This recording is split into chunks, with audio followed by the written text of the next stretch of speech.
蛇萌是你很少见到的狠角色，再毒的辣条他都敢上去抓捕。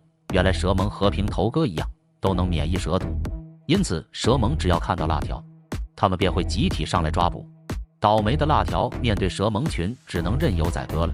别说是辣条了，即便是碰到狮子，蛇萌也敢上来驱赶。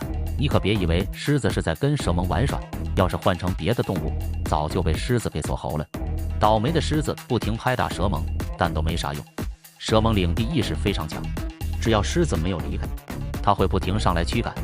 狮子实在没了办法，只好离开了现场。